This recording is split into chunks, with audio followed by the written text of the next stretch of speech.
ನಮಸ್ಕಾರ ಎಲ್ರಿಗೂ, welcome to KPSC times. So ನಾವು ಜೂನ್ 16 ಮತ್ತು 17 related most important one liner current ಅಫೇರ್ಸ್ನ ಡಿಸ್ಕಸ್ ಮಾಡ್ಕೊಳ್ಳೋಣ. ತುಂಬ ಇಂಪಾರ್ಟೆಂಟ್ ಇರುವಂಥದ್ದಿದೆ, especially science and tech topics ತುಂಬ ಇಂಪಾರ್ಟೆಂಟ್ ಇರುವಂಥದ್ದು ಇದ್ದಾವೆ. ಇದ್ರ ಮೇಲೆ ಎಕ್ಸ್ಟ್ರಾ ಡೀಟೇಲ್ಸ್ಗಳೆಲ್ಲ ಏನಿರುತ್ತೆ ಅದನ್ನು ಕೂಡ ನೀವು ನೋಟ್ ಮಾಡ್ಕೊಂಡಿರಿ, ಅದನ್ನು ಬರ್ಕೊಂಡಿರಿ. ಅವುಗಳಿಂದನೂ ಕೂಡ ಕ್ವೆಶನ್ಸ್ ಕೇಳ್ತಾ ಇರ್ತಾರೆ. ಬೇಸಿಕ್ಸ್ ಕೂಡ ತುಂಬ ಜಾಸ್ತಿ ಹೇಳ್ತಾ ಇರ್ತೀನಿ, ಅವನ್ನು ನೋಟ್ ಮಾಡ್ಕೊಂಡಿರ್ಬೇಕು ನೀವು. ಇವುಗಳ PDF ನಿಮ್ಗೆ ಬೇಕಾಗಿದ್ದರೆ ಇಲ್ಲಿ ಕೊಟ್ಟಿರೋಂಥ ನಂಬರ್ಗೆ ನೀವು ಕಾಂಟ್ಯಾಕ್ಟ್ ಮಾಡ್ಕೊಂಡಿರ್ಬೋದು. ಚಾನಲ್ನ ಸಬ್ಸ್ಕ್ರೈಬ್ ಮಾಡ್ಕೊಂಡಿಲ್ಲ ಅಂತಂದರೆ ಸಬ್ಸ್ಕ್ರೈಬ್ ಕೂಡ ಮಾಡ್ಕೊಂಡಿರಿ. ಸೊ ಫಸ್ಟು ಬಂದ್ಬಿಟ್ಟು ಇಲ್ಲಿ ಪ್ಯಾಸಿಫೈ ಅಂತ ಹೇಳ್ಬಿಟ್ಟು ಒಂದಿದೆ. ಪ್ಯಾಸಿಫೈ ಬಂದ್ಬಿಟ್ಟು ಇದೊಂದು international collaborative sky surveying project. ಇದು ಪ್ಯಾಸಿಫೈ ಅನ್ನೋದು international collaborative sky surveying project. ಇದು ಎಕ್ಸ್ಪ್ಲೇನ್ ಮಾಡ್ಕೊಳ್ಳೋಕ್ಕಿಂತ ಮುಂಚೆ ಒಂದು ಕ್ಲಾರಿಟಿ ಕೊಟ್ಟಿರ್ತೀನಿ. ಏನಾಗ್ತಿತ್ತು ಅಂತಂದರೆ, ಮುಂಚೆ ಬಂದ್ಬಿಟ್ಟು ನಾವು ಡೈರೆಕ್ಟಾಗಿ ಎಲ್ಲ ಒನ್ಲೈನರ್ಸ್ಗಳನ್ನೂ ಕೂಡ ಒಂದೇ ಸರಿ ಹೇಳ್ತಾ ಇರ್ತಿದ್ನಲ್ಲ. ಸೊ ಕೆಲವೊಂದು ಸ್ಟೂಡೆಂಟ್ಸ್, ಎಲ್ಲ ಸ್ಟೂಡೆಂಟ್ಸ್ ಅಲ್ಲ, ಕೆಲವೊಬ್ಬರು ಸ್ಟೂಡೆಂಟ್ಸ್ ಏನು ಮಾಡ್ತಿದ್ರು ಅಂತಂದರೆ, ಫಾರ್ವರ್ಡ್ ಮಾಡಿಬಿಟ್ಟು ಲಾಸ್ಟ್ವರೆಗೂ ನೋಡಿಕೊಂಡು ಅಲ್ಲಿ ಸ್ಕ್ರೀನ್ಶಾಟ್ ತೊಗೊಂಡ್ಬಿಡ್ತಾಯಿದ್ರು. ಅದರಿಂದ ಏನಾಗ್ತಿತ್ತು ಅಂತಂದರೆ, ಅದು ಯೂಟ್ಯೂಬಲ್ಲಿ ಅದು ಏನು ನಮಗೆ ಇದು ಗ್ರಾಫ್ ಇರುತ್ತಲ್ಲ, ಅದು ಕಂಪ್ಲೀಟಾಗಿ ಹಿಂಗೆ ಹೇಳ್ಕೊಂಡ್ಬಿಟ್ಟಿರ್ತಾ ಇತ್ತು. ಅದರಿಂದ ಅದು ಪ್ರಮೋಟು ಆಗ್ತಾ ಇರಲಿಲ್ಲ, ಸಬ್ಸ್ಕ್ರೈಬ್ ಮಾಡ್ಕೊಂಡಿರೋಂಥ ಸ್ಟೂಡೆಂಟ್ಸ್ಗೂ ಕೂಡ ಹೋಗ್ತಾ ಇರಲಿಲ್ಲ. ಅದಕ್ಕೋಸ್ಕರ ನಾವು ಈ ಥರ ಹೈಡ್ ಮಾಡ್ತಾ ಇರೋಂಥದ್ದು, ಅಂತಂದರೆ ಸ್ಟೂಡೆಂಟ್ಸು ಅಟ್ಲೀಸ್ಟ್ ಕಾನ್ಸಂಟ್ರೇಟ್ ಮಾಡಲಿ ಅಂತ. ಸೊ ಸ್ಕ್ರೀನ್ಶಾಟ್ ತೊಗೋಬೇಕು ಅಂತಂದರೆ ಡೈರೆಕ್ಟಾಗಿ ಸ್ಟಾರ್ಟಿಂಗಲ್ಲಿ ನೀವು ತೊಗೊಂಡು, ಏನಿಲ್ಲ ಇದನ್ನು ಡೈರೆಕ್ಟಾಗಿ ನೀವು ಗೂಗಲಲ್ಲಿ ಟೈಪ್ ಮಾಡಿದ್ರೂ ಕೂಡ ನಿಮ್ಗೆ ಆನ್ಸರ್ ಸಿಗುತ್ತೆ 2 ನಿಮಿಷದಲ್ಲಿ.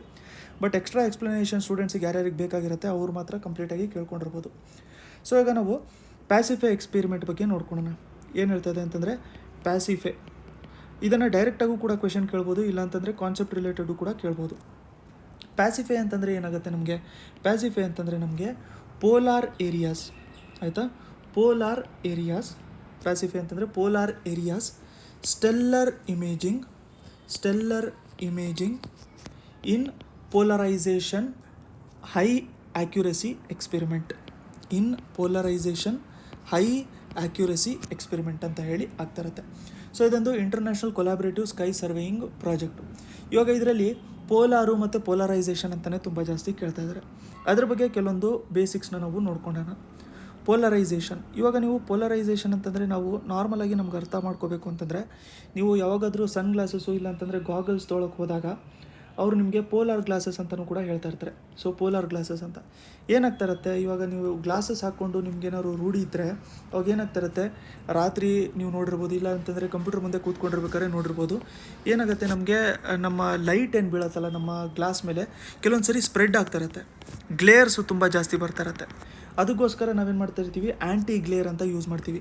ಆ್ಯಂಟಿ ಗ್ಲೇರು, ಸೊ ಕಂಪ್ಯೂಟರ್ ಮುಂದೆ ಕೆಲಸ ಮಾಡಬೇಕು ಅಂತಂದರೆ ಆ್ಯಂಟಿ ಗ್ಲೇರ್ ನೀವು ಯೂಸ್ ಮಾಡ್ಕೊತಾ ಇರ್ಬೇಕು ಗ್ಲಾಸಸ್. ಅವಾಗ ಏನಾಗುತ್ತೆ ಅಂತಂದರೆ, ಈ ಬರುವಂಥ ರೇಡಿಯೇಷನ್ಸ್ ಏನಿರುತ್ತಲ್ಲ, ಈ ಗ್ಲೇರ್ಸು ಸ್ಪ್ರೆಡ್ ಆಗಲ್ಲ ಜಾಸ್ತಿ. ಸೊ ಇದು ಗ್ಲೇರ್ಸು ಸ್ಪ್ರೆಡ್ ಆಗಲ್ಲ, ಅದಕ್ಕೋಸ್ಕರ ನಾವು ಪೋಲಾರ್ ಗ್ಲಾಸಸ್ನ ಯೂಸ್ ಮಾಡ್ಕೊತಾ ಇರ್ತೀವಿ. ಇದು ಬೇಸಿಕ್ಸು ನಮಗೆ ನೋಡ್ಕೊಂಡಿರೋವಂಥದ್ದು.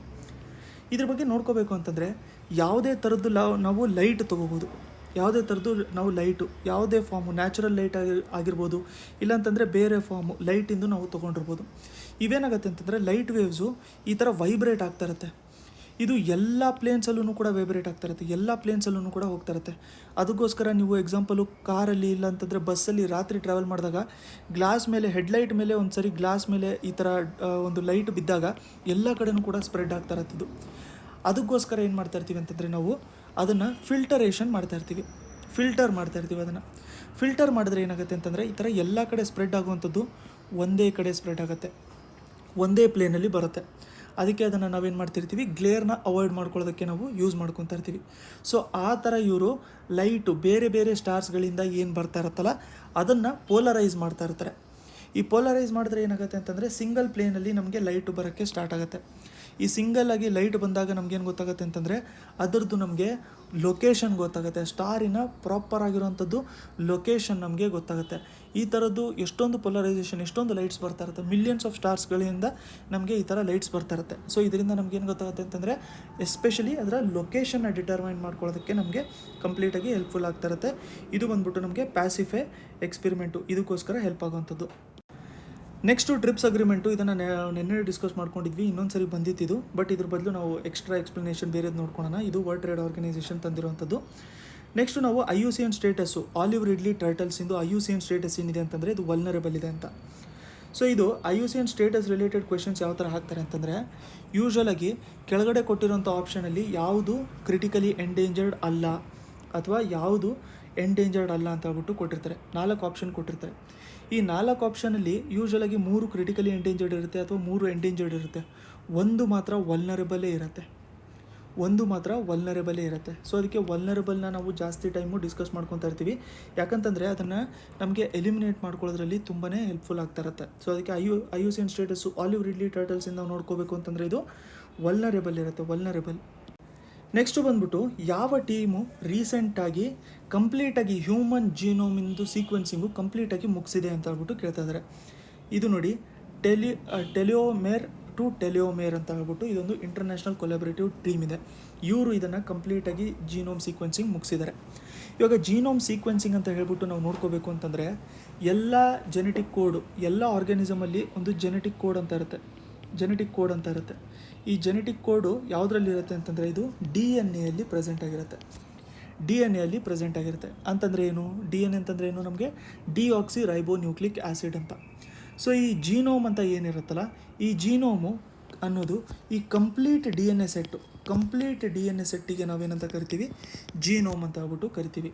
ಸೊ ಈ ಜೀನೋಮ್ ಕಂಪ್ಲೀಟ್ ಸೆಟ್ಟು ನಾವು ಸೀಕ್ವೆನ್ಸ್ ಮಾಡ್ಕೊಂಡ್ಬಿಟ್ರೆ ನಮಗೇನು ಗೊತ್ತಾಗುತ್ತೆ, ಇದರಿಂದಾಗಿ ಎಕ್ಸಾಕ್ಟ್ ಪೇರ್ ಏನಿದೆ, ಅದಾದಮೇಲೆ ಏನಾದರೂ ರೇರಾಗಿ ಒಂದು ಡಿಸೀಸ್ ಬರ್ತಾಯಿದ್ರೆ ಆ ಡಿಸೀಸ್ ಬರೋದಕ್ಕೆ ಕಾರಣ ಏನು ಅದು ಗೊತ್ತಾಗುತ್ತೆ. ಅದ್ರ ಜೊತೆಗೆ ವೈರಸ್ ಯಾವ ಥರ ಸ್ಪ್ರೆಡ್ ಆಗುತ್ತೆ, ಯಾವ ಥರ ವೈರಸ್ಸು ಮ್ಯೂಟೇಟ್ ಆಗುತ್ತೆ, ಇವಾಲ್ವ್ ಆಗುತ್ತೆ, ಅವೆಲ್ಲದೂ ಕೂಡ ನಮಗೆ ಇದರಲ್ಲಿ ಕಂಪ್ಲೀಟಾಗಿ ಅರ್ಥ ಆಗ್ತಾ ಇರುತ್ತೆ.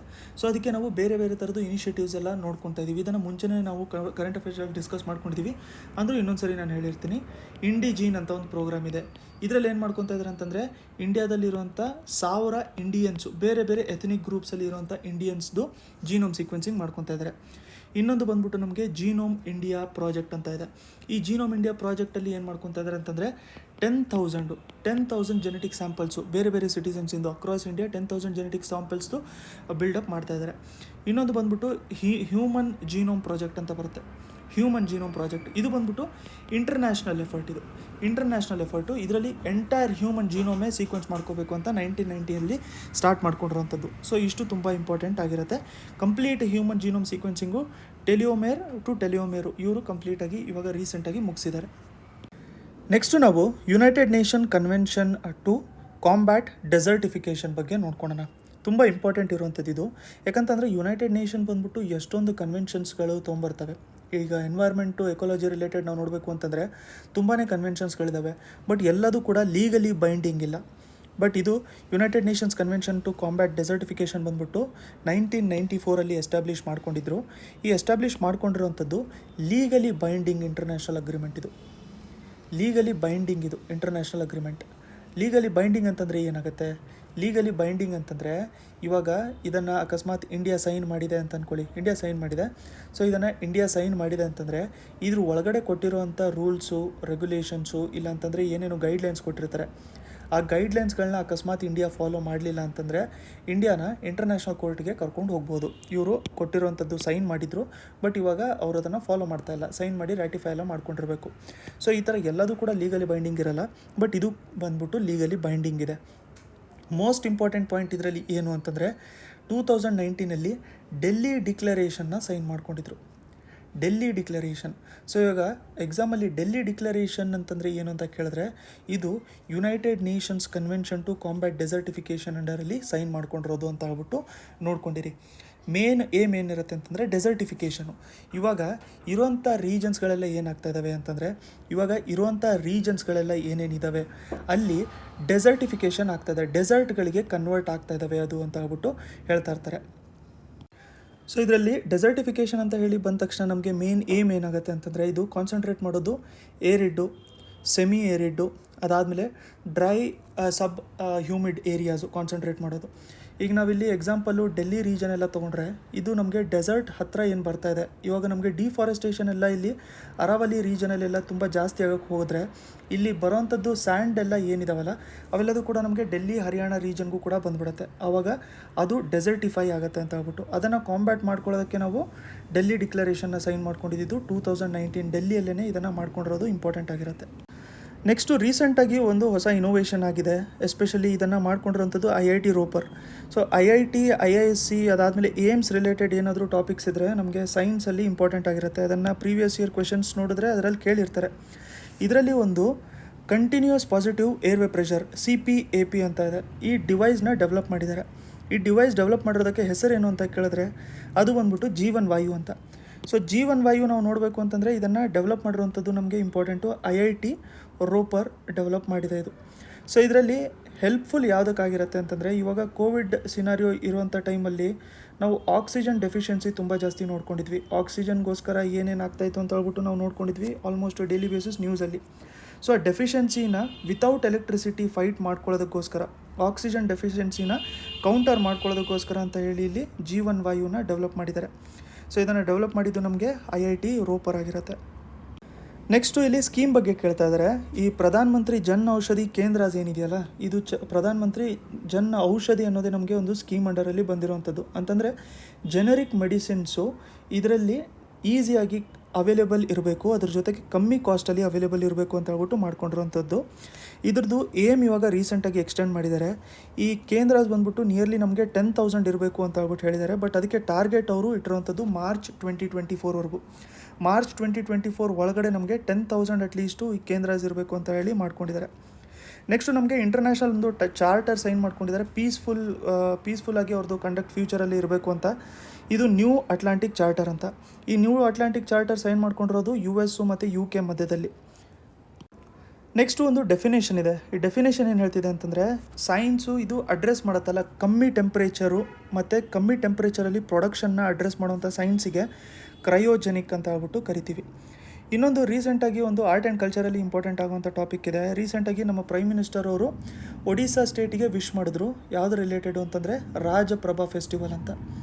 ಸೊ ರಾಜಪ್ರಭಾ ಫೆಸ್ಟಿವಲ್ ಬಗ್ಗೆ 2-3 ಪಾಯಿಂಟ್ ನಾವು ನೋಡ್ಕೊಂಡಿರೋಣ.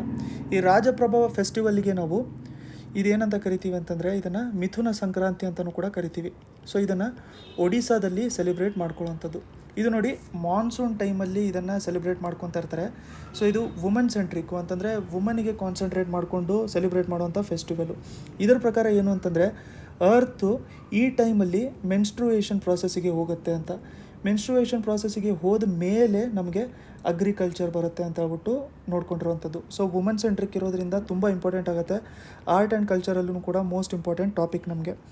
ಸೊ ನೆಕ್ಸ್ಟ್ ನೆನ್ನೆ ಡಿಸ್ಕಸ್ ಮಾಡಿರೋಂಥ ಕರೆಂಟ್ ಅಫೇರ್ಸಲ್ಲಿ ಎನ್ವಿಷನ್ ಬಗ್ಗೆ ನಾನು ಹೇಳಿದ್ದೆ. ಇದೊಂದು ವೀನಸ್ಸಿಗೆ ಹೋಗಿರೋಂಥ ಪ್ರೋಗ್ರಾಮು. ಯಾರು ಸ್ಟಾರ್ಟ್ ಮಾಡಿರೋದು ಇದನ್ನು, ಅಥವಾ ಯಾರ ಮಿಷನ್ ಇದು ಅಂತ ನಿಮ್ಗೆ ಗೊತ್ತಿದ್ದರೆ ಕಮೆಂಟ್ ಸೆಕ್ಷನಲ್ಲಿ ಕಮೆಂಟ್ ಮಾಡ್ಕೊಂಡಿರಿ. ನೆಕ್ಸ್ಟ್ ವೀಡಿಯೋಲಿ ಮತ್ತೆ ಸಿಗೋಣ.